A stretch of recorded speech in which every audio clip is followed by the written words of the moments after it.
Stationary बचावे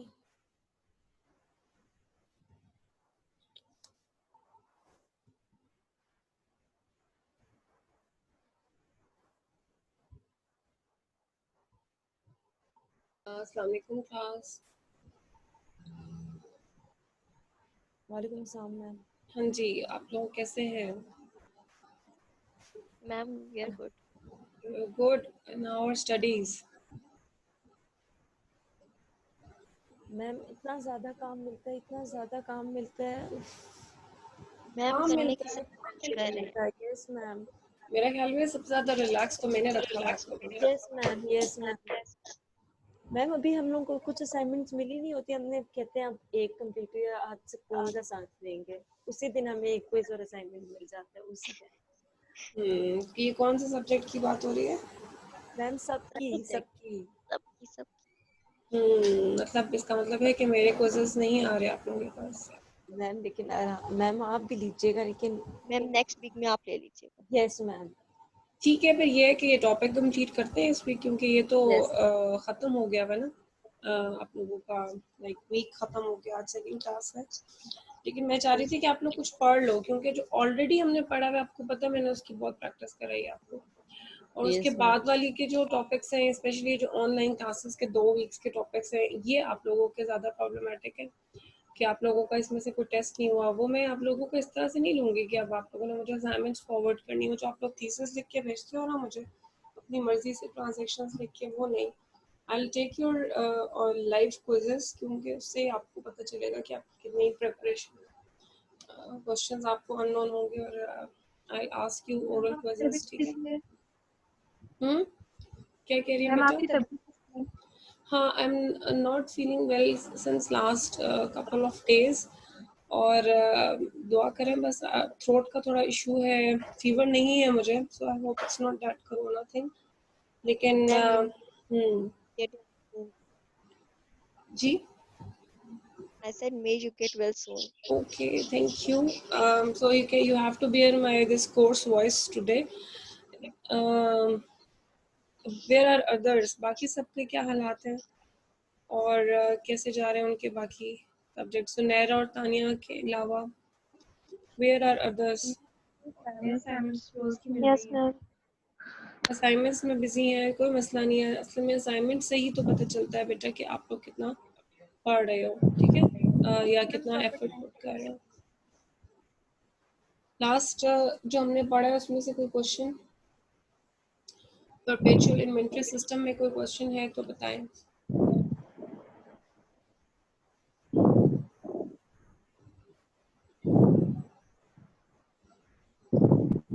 जी जी, अगर नहीं है तो फिर अपने अपने माइक्स म्यूट करो और फिर मैं अपनों का लेक्चर स्टार्ट करती हूँ।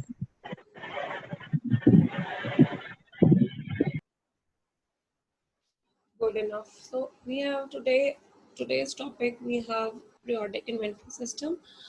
हम लोगों ने लास्ट टाइम 2 इन्वेंटरी सिस्टम्स पढ़े थे, एक था परपेचुअल और एक पीरियोडिक। परपेचुअल को हमने डिस्कस कर लिया था, but today we will discuss about periodic inventory system. Just a minute please.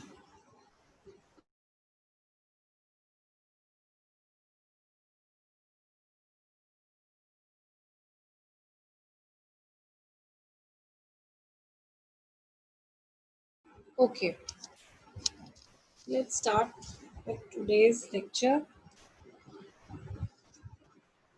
Ji, today the learning objective 4 of this lecture is to explain how periodic system operates. कैसे काम करता है? मैंने आपको कल बताया था कि periodic means after a period end, period wise. It could be a 6-month period, it could be a 3 months period, it could be a 1 year. तो यूजुअली कोई एफर्ट नहीं की जाती है साथ साथ रिकॉर्ड्स को अपडेट करने के लिए या cost of goods sold find out करने के लिए। तो हम ज़रा कुछ एंट्रीज को देखते हैं जिससे आपको आइडिया होगा कि how you will record inventories in periodic inventory system. जी, अब ये आपने वही एंट्रीज हैं जो हमने लास्ट टाइम पढ़ी थी। With respect to perpetual inventory system. अब आपने डिफरेंस ये देखना है कि इन पीरियोडिक इन्वेंट्री सिस्टम हम इसको कैसे रिकॉर्ड करेंगे। So on September 5, Verlico purchased 100 laser lights for resale for $30 per unit from Electronic City on account. So what are you doing actually? आपकी कंपनी ने 100 लेजर लाइट्स परचेज की हैं $30 per unit के हिसाब से, तो आप क्या करेंगे? So what you will do? So you will directly debit the purchases account for 3000 and account payable तो आप क्रेडिट करेंगे 3000 से। आपने देखा कि आपने कोई एंट्री इस दफ़ा इन्वेंट्री में नहीं की है। Have you notice the change? इस एंट्री में और परपेचुअल इन्वेंट्री की फर्स्ट एंट्री में क्या डिफरेंस है कि वहाँ हमने इन्वेंट्री को डेबिट किया था, बट यहाँ हम परचेजेस को डेबिट कर रहे हैं। क्लियर?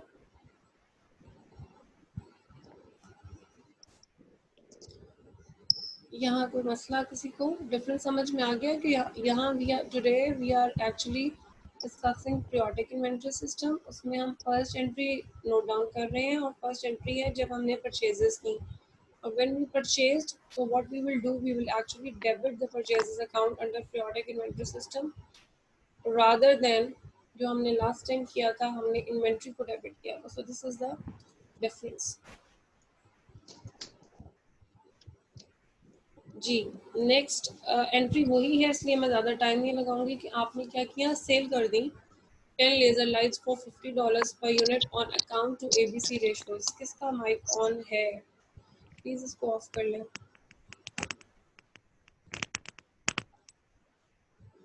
ओके, इट्स लाइक अब आपने क्या करना है, सेल्स आपने रिकॉर्ड की 500 की, अकाउंट रिसीवेबल भी आपने डेबिट किए 500 से। कोई इसमें difference? It's the same entry you did in the last class, इसमें कोई भी डिफरेंस नहीं है। थर्ड एंट्री क्या है, उसने पे किया है इलेक्ट्रॉनिक सिटी को 3000 फॉर सितंबर 5 परचेजेस। ऑब्वियसली जब आप पे करते हैं तो अकाउंट पेएबल डेबिट हो जाएंगे और कैश आपका क्रेडिट हो जाएगा, इसमें भी कोई डिफरेंस नहीं है, इट इज द सेम। तो आप कॉस्ट ऑफ गुड्स सोल्ड कैसे कंप्यूट करेंगे?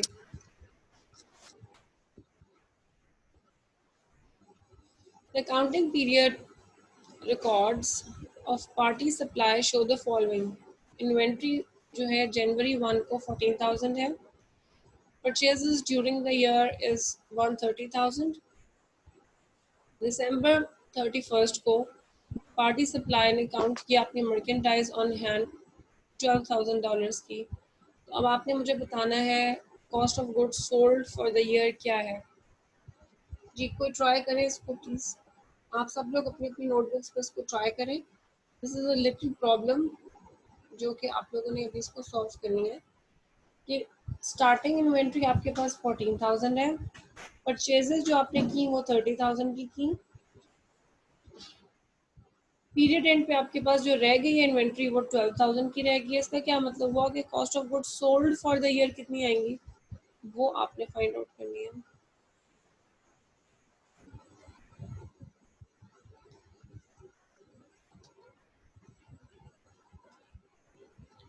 जी, तो कॉस्ट ऑफ गुड्स सोल्ड हुआ, आप किस तरह से फाइंड आउट करेंगे कि जितनी भी आपके पास inventory at the beginning of the year होगी वो आप लिखेंगे, उसमें परचेजेस जो आपने अभी न्यू फ्रेश परचेजेस की हैं उनको ऐड अप करेंगे।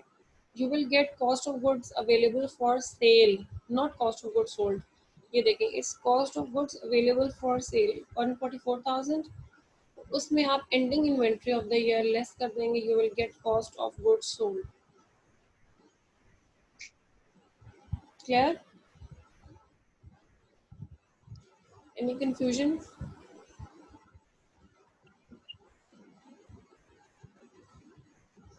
जी तानिया, रबीका जी, रबीका बोले बेटा।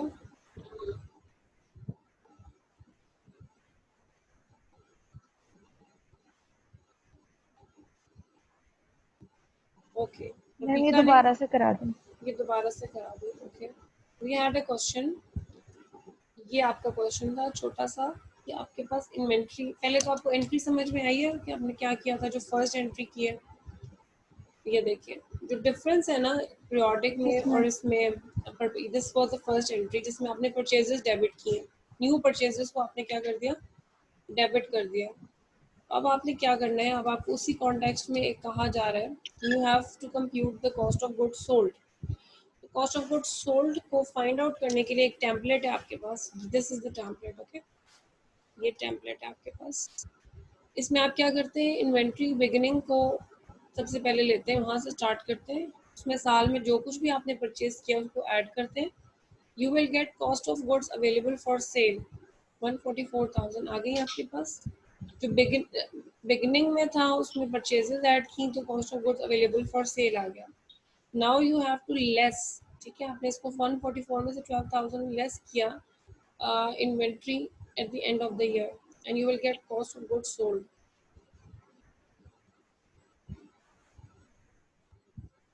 समझ में आ गया?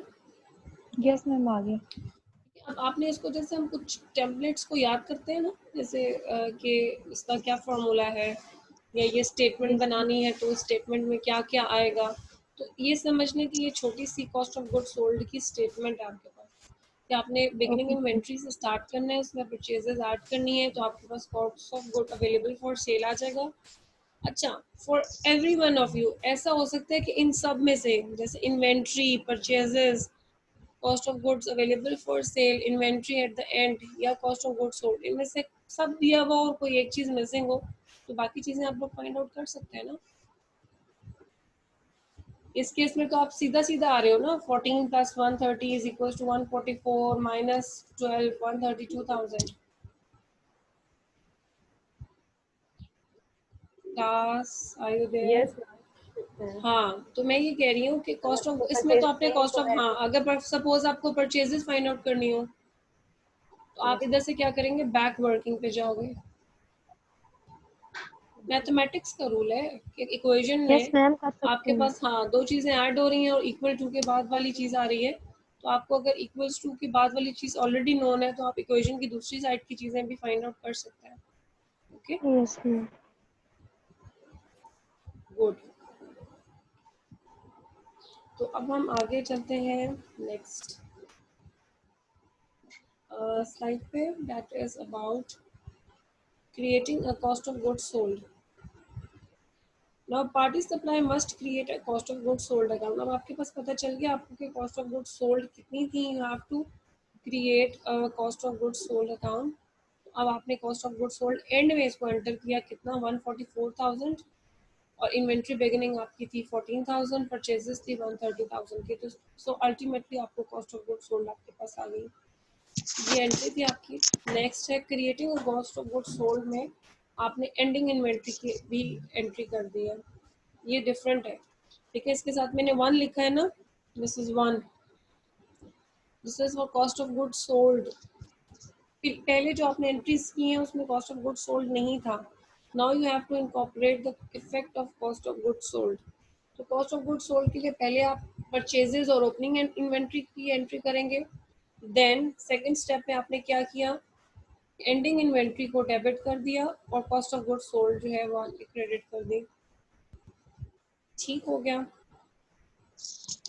नेक्स्ट है आपके पास ये सारा प्रोसेस जो आप करते होते थे एडजस्टिंग एंट्रीज में, सेम प्रोसेस है जो आपने परपेचुअल में किया है, सेम प्रोसेस है जो आप पहले एडजस्टिंग एंट्रीज में कर चुके हैं कि आप सारे रेवेन्यू अकाउंट्स को क्लोज करते हैं इनकम समरी अकाउंट में, सारे एक्सपेंसेस को क्लोज करते हैं, expenses including cost of goods sold, वो भी एक एक्सपेंस क्रिएट किया जाता है, मतलब ट्रीट किया जाता है, उसको भी इनकम समरी अकाउंट में आप क्लोज करेंगे and you will close the sum income summary account to the retained earnings and lastly close the dividends to the retained earnings. तो the process is the same जो कि आज आप पिछले 2 week से कर रहे हो। एडजस्टिंग एंट्रीज अब तो आपको याद हो जानी चाहिए जी। To discuss the factors to be considered in selecting an inventory system, कोई भी इन्वेंट्री सिस्टम आपने सेलेक्ट करना हो तो आप क्या क्या फैक्टर्स देखोगे जी। उस दिन जेरोम का क्वेश्चन था कि हम तो कब जो है वो कौन सा इन्वेंट्री सिस्टम यूज करते हैं, so here is an answer for that कि आप कैसे सेलेक्ट करते हो किसी भी इन्वेंट्री सिस्टम को। Tania, I would request you कि ज़रा आप येलो साइड में परपेचुअल इन्वेंट्री सिस्टम के कुछ फैक्टर्स लिखे हुए हैं, ये आपके लेफ्ट साइड पे, इसको बहुत आराम Yes. से और लाउडली जरा पढ़ दो मेरे लिए। Okay, ma'am. Large company with professional, ऊपर वाला पढ़ूँ मैं? हाँ, Factors factors. suggesting a perpetual inventory system. Hmm Large company with a professional hmm management and employees wanting information about items in inventory and the quantities of specific product that are selling. Items in inventory with a high per unit cost, okay low volume of sales transaction or a computerized accounting system. Merchandise stored at multiple location or in, ma'am नीचे नहीं आ रहा। Warehouses separate from sale sites, ठीक है। अच्छा Yes. जी, वो ये कह रहे हैं कि आपने परपेचुअल इन्वेंटरी सिस्टम का कब डिसाइड करना है। यू हैव टू डिसाइड कि जब आपके पास एक लार्ज कंपनी हो, एक प्रोफेशनली मैनेज कंपनी हो, तब जब इंफॉर्मेशन चाहिए हो एम्प्लॉयज़ को और मैनेजमेंट को, इसके साथ साथ कितनी इन्वेंट्री आपकी रिड्यूस हो रही है, ये क्या स्पेसिफिक प्रोडक्ट्स जो है वो सेल हो रहे हैं। सिमिलरली जिन आइटम्स की बहुत हाई पर यूनिट कॉस्ट हो, उनके लिए भी आप परपेचुअल इन्वेंट्री सिस्टम यूज़ करते हैं। जिनका वॉल्यूम सेल्स जो है वो कम हो, या आप कंप्यूटराइज्ड अकाउंटिंग सिस्टम फॉलो करते हो, तब भी आप परपेचुअल इन्वेंट्री सिस्टम फॉलो करते हैं। और जहाँ आपके पास जो आपका सामान है, मर्केंडाइज है, वो कहीं different multiple warehouses, storehouses, storage houses में सेव्ड है, या आपने वहाँ you have kept them there, तो you will use what system, you will use perpetual inventory system. जी, जेरोम जोसेफ ने ज्वाइन कर लिया था। I would ask you please to read these factors suggesting a periodic inventory system written in blue, please.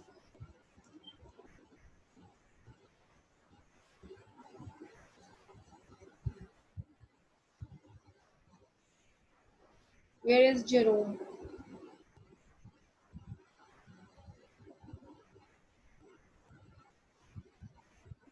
Jerome Joseph? Not here. अगर वो अभी है नहीं क्लास में, तो फिर मैं उनको क्या अटेंडेंस उनकी एब्सेंट कर दूं, because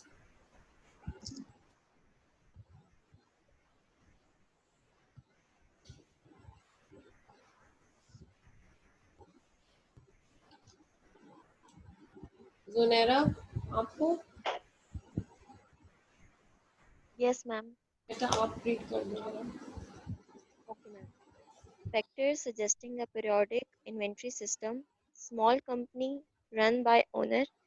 Second, accounting records of inventories and specific product sales not needed in daily operations, such as information developed primarily for use in annual income tax returns.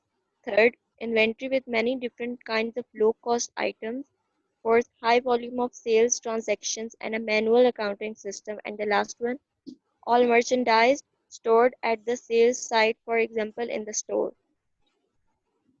Ji, periodic का मतलब period and के बाद आप कब करोगे, जब एक छोटी सी कंपनी है और वो ओनर ने खुद रन की हुई है, या अकाउंटिंग रिकॉर्ड्स ऑफ इन्वेंट्रीज है for specific product sales not needed in daily operations, यानी डेली आपको इन्वेंट्री की इंफॉर्मेशन रिक्वायर्ड ही नहीं होती, सिर्फ ये इनकम टैक्स वगैरह के लिए आपको चाहिए हो तो चाहिए हो, तब भी आप पीरियोडिकली रिकॉर्ड मेंटेन नहीं करते।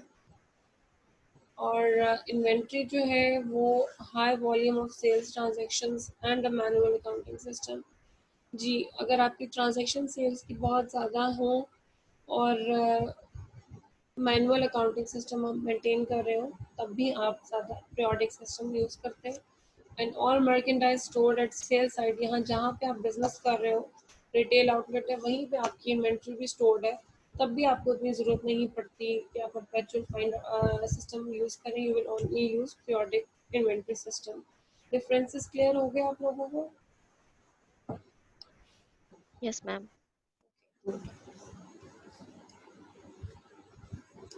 जी, so it was about the periodic inventory system. और अभी हम जाते हैं आपके पास,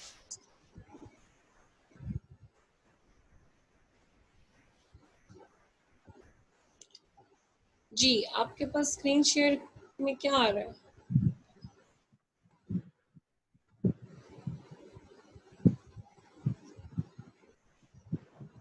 हाँ जी, valuation of stock methods visible है आपको? Yes ma'am, yes ma'am. Yes, very ma'am. Good, okay good.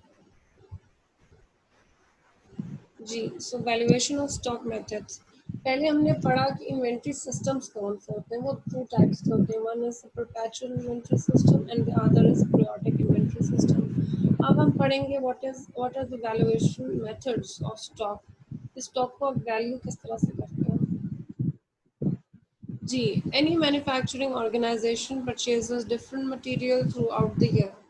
The prices of purchases may be different due to inflationary conditions of the economy. All the issues for manufacturing and valuation of stock are recorded according to the policy of the organization. तो usually आपकी जो भी policy होती है आप वो adopt करते हो। अपना mic सब लोग off कर दें मेरे अलावा, ठीक है। Okay, we have three methods. First one is first in first out. Second is last in first out, and third one is weighted average method. Usually आपका जो स्टैंडर्ड है इन्वेंट्री को जो डील करता है या स्टॉक्स को जो डील करता है, that is international accounting standard 2, और that deals with the inventory valuations. और वहाँ पे जो रिकमेंडेड मेथड है वो first in first out method है।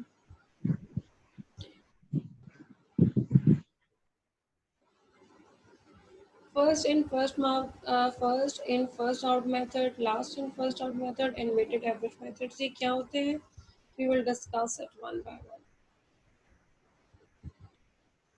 जी, आपके कोई इनमें से कोई एक मेथड बेटा आपको यूज करना पड़ता है, या वो LIFO last in first out, FIFO, इसको फाइफो भी बोलते हैं, एवरेज कॉस्ट मेथड, ये जो वेटेड एवरेज कॉस्ट है वो मेथड भी यूज कर सकते हैं, या कोई और एनी अदर स्पेसिफिक आइडेंटिफिकेशन कोई भी आप कर सकते हैं। लेकिन रिकमेंडेड मेथड जो स्टैंडर्ड में है वो that is first in first out, या आप वेटेड एवरेज फाइंड आउट करते हो। जो लाइफो है वो अब ऑब्सोलीट हो चुका है, वो इतना यूज नहीं होता। जी, first in first out method, it is based on the assumption that the first merchandise purchased is the first merchandise issued. क्या रूल है जी? जो आएगी इन्वेंट्री फर्स्ट वही इन्वेंट्री आप क्या करेंगे? आउट करेंगे। जो स्टॉक पहले आया है वही स्टॉक पहले आउट होगा। Okay, so first in first out method ये कहता है। The FIFO uses actual purchased cost. इसमें जो कॉस्ट आप इस्तेमाल करते हो वो कौन सी यूज करते हो? परचेजिंग कॉस्ट, जिस पे आपने खरीदी होती है इन्वेंट्री। इसीलिए अगर मर्केंडाइज जो है वो डिफरेंट कॉस्ट पे परचेज की जाए तो उसका हमारे पे कोई इम्पैक्ट नहीं होता। हम डिफरेंट कॉस्ट प्राइसेस जो आ रही होती हैं हम सिर्फ उसी तरह से उसको लेके चलते हैं। इसीलिए जो अगर हम इसकी cost of good sold purchase जब हम लिख रहे होंगे तो हमारे पास डिफरेंट प्राइसेस आ रही होंगी। फॉर एग्जांपल आपने जनवरी 1 को स्टॉक लिया था 10 यूनिट्स, वो आपने $50 पे लिए। जनवरी 2 को जो आपके पास आए 15 यूनिट्स वो आपने $60 पे लिए। ठीक है, तो इस तरह जब वो प्राइसेस जो जो चेंज होती रहेंगी आपने उसी को उस पर रिकॉर्ड करना होता है। तो जब आप कॉस्ट ऑफ गुड्स सोल्ड उसकी कंप्यूट कर रहे होंगे, you will have multiple cost associated, लेकिन आपने उनको स्पेसिफिक उनके यूनिट्स के अकॉर्डिंगली लेके चलना है।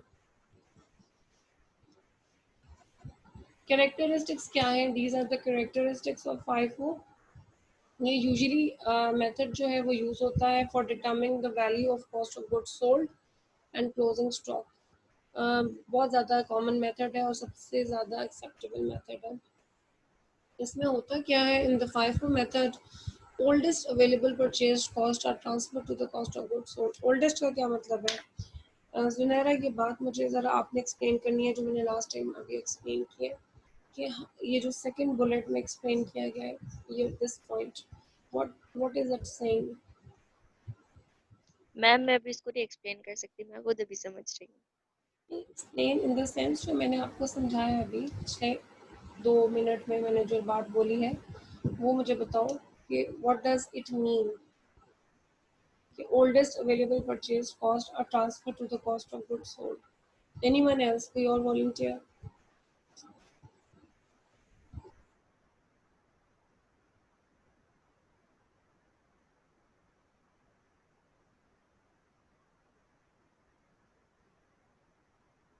इसका मतलब ये है कि मैंने आपको अभी एक एग्जांपल दी कि जनवरी 1 को आपने एक स्टॉक लिया था, कि जनवरी 1 को आपने एक स्टॉक लिया, 10 यूनिट्स परचेज किया आपने एट द रेट ऑफ $10। फिर जनवरी 5 को आपके पास 10 यूनिट्स और आए, उनकी है प्राइस $20। ठीक है, टोटल यूनिट्स अब आपके पास कितने हो गए? 10 + 10 20 यूनिट्स। पहले 10 यूनिट्स आपने $10 पे लिए थे, उसके बाद वाले आपने $20 पे लिए। तो जब आप आउट करोगे चीज़ें यानी सेल करोगे, तब भी आपने इसी सीक्वेंस को फॉलो करना है। कि फॉर एग्जांपल आपके पास ऑर्डर आया है कि आपने 10 यूनिट्स सेल करने हैं, तो वो जो 10 यूनिट्स आप पहले सेल करेंगे वो कौन से वाले होंगे? जो आपने पहले खरीदे थे, और पहले जो खरीदे थे वो जिस प्राइस पे खरीदे थे आपने उसी से उसको आउट करना है। इसका क्या मतलब हुआ कि जो कॉस्ट ऑफ गुड्स सोल्ड होगी वो ओल्डेस्ट प्राइसेस रिप्रेजेंट कर रही होगी, और जो आपकी एंडिंग इन्वेंट्री है वो लेटेस्ट असेस्ड वैल्यूज पे आ रही होगी।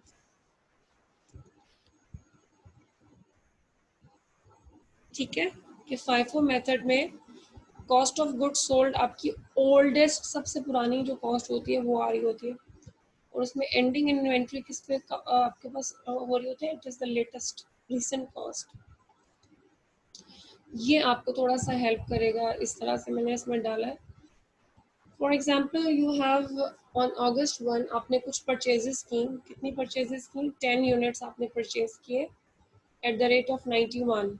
तो टोटल प्राइस कितनी होगी इसकी? 91 इंटू 10, 910 रुपीज़। और आपने डायरेक्टली इसको यहाँ लिख दिया इन्वेंट्री बैलेंस में। इसी तरह August 3 को आपके पास 15 और यूनिट्स आए और उसकी कॉस्ट थी 106। तो आपने 106 को 15 से मल्टीप्लाई किया and you get the price total 1590। अब टोटल बैलेंस क्या आ गया आपके पास?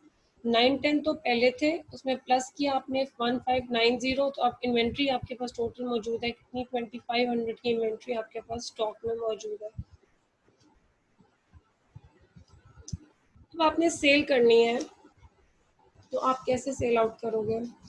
वो लिखा हुआ है the cost of goods sold for August 14 को आपने सेल किया है, वो उसकी कॉस्ट कैसे फाइंड आउट किया करेंगे? वो आपने यहाँ पे 20 यूनिट्स अगर सेल किए हैं, तो पहले 10 यूनिट्स कौन से आएंगे? जो पहले आपने खरीदे थे। ठीक है, पहले 10 यूनिट्स आएंगे वो जो आपने पहली प्राइस पे खरीदे थे। 10 units at the rate of 91, 10 units at the rate of 91 आपने लेस कर दिए, वो आगे 910 पे। बाकी के 10 यूनिट्स आप कहाँ से लोगे? जो August 3 को खरीदे थे एट द रेट ऑफ 106, और वो आपने 1060 कर दिया। टोटल आपके पास इन्वेंट्री में ये बाकी यूनिट्स हैं जो 5 यूनिट्स हैं, और ये किस कॉस्ट पे होंगे? At the rate of 106। यहाँ तक बात समझ में आपको नहीं आई होगी, आई होप।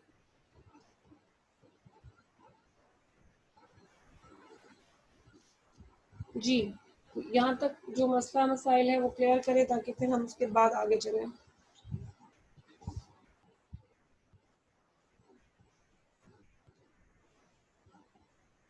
गुड, नौरोज का मुझे आ गया है कि समझ में आ गई है। आप बताएं जी, सबको, बाकी सबको ये बात समझ में आ गई है? मैं लास्ट का पॉइंट जरा रिपीट। लास्ट वाला करा दो। ये जो अभी करंट स्लाइड है आपके पास, यस मैम, ये लास्ट वाला। मतलब यही बात है। FIFO में टोटल सिर्फ एक बात है कि फर्स्ट इन फर्स्ट आउट, जो पहले आया है वो पहले जाएगा भी।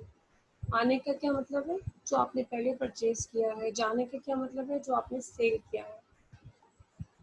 1 अगस्त को आपके पास 10 यूनिट्स आए और वो आपने कितने के खरीदे थे? $91 का रेट था एक का। तो 10 की क्या प्राइस हो जाएगी? 10 इंटू 91 इज, बोलो बेटा बोले, 910। 910। 910 आ गए। इस पे कोई प्रॉब्लम? ये एज इट इज आपने इन्वेंट्री का बैलेंस लिख दिया लास्ट वाले कॉलम में। ठीक है। Yes ma'am. अच्छा, August 3 को आपने एक और परचेजेस की, लेकिन अब जो थोड़ी सी महंगाई हो गई है और रेट ज़्यादा हो गया था 3 दिनों में, उन्होंने 106 में आपको वो यूनिट्स मिले, लेकिन आपने इस दफ़ा 15 यूनिट्स परचेज किए थे अपने लिए आगे सेल आउट करने के लिए। वो 15 आपने किस रेट पे लिए? 106 पे। 15 इंटू 106 गिव्स यू 1590। लेकिन अगस्त 3 के डे एंड पे आपके पास कितने टाइप्स ऑफ कितनी अमाउंट की इन्वेंट्री बची हुई है इस वक्त? 2500 रुपीज की। कैसे? 9-10 आपके अगस्त 1 के थे, 1590 आपके अगस्त 3 के थे। इन दोनों को सम अप करेंगे तो 2500 will be your closing inventory at August yes 3। Ma'am. ठीक है, अब आगे उसने ये बात की है कि अगस्त 14 को टीबीसी ने 20 बाइक्स जो है वो सेल कर दी। ठीक है, ये जो सारी बात हो रही है बाइक्स की बात हो रही है, वो कह रहे हैं कि ये जो कंपनी थी इसने 20 बाइक सेल आउट किए हैं। अब इसमें से जिस भी प्राइस पे सेल की, ये तो आपकी रिटेल प्राइस है ना 130 रुपीज, याद है आपको? रिटेल प्राइस तो आपकी सेलिंग प्राइस है ना। हेलो यस मैम, जिस पे रिटेलर सेल कर रहे जी, होते हैं। सेल कर, तो ये तो यस सेलिंग मैम। प्राइस है, लेकिन हम क्या देख रहे हैं? कॉस्ट। अब कॉस्ट यस कौन सी मैम। कम करेंगे? 20 बाइक्स कौन सी होंगी? वो क्या लास्ट वाली 15 होंगी? तो हमारे पास तो दो तरह की बाइक्स है ना, एक जो नो हमने मैम, 10 स्टार्टिंग की होंगी और बाकी 10 बाद मैम वाली होंगी। इक्वल इक्वल दोनों से लेंगे। सुनहरा दिस टाइम जो है वो इनोसेंट सा आंसर आपका जो है वो नहीं है, इक्वल इक्वल नहीं लेंगे। हमें चाहिए कितनी? 20 बाइक्स। ठीक है, 20 बाइक में हमने ये कह दिया है कि जो आप पहले खरीदी है आपने, आप उन्हीं को पहले आउट करेंगे। तो 20 में से 10 आपने पहले खरीदी हुई थी ना, फर्स्ट जो आई हुई है आपके पास स्टॉक में, वो कौन सी पड़ी हुई है? 91 वाले कॉस्ट की। ठीक है, ऐसा करें आप लोग जल्दी से ज्वाइन बैक मैम करें। हाँ, क्योंकि लास्ट 2 मिनट्स हैं और हम इसको यहीं से स्टार्ट करते हैं। ठीक है, यही आपका आईडी है, मीटिंग आईडी। इसी को दोबारा ज्वाइन बैक करें झटपट से। ठीक है, 2 मिनट लगाएं और जल्दी से ज्वाइन बैक करें ताकि हमारा वो दोबारा डिस्कशन ब्रेक ना हो। ओके।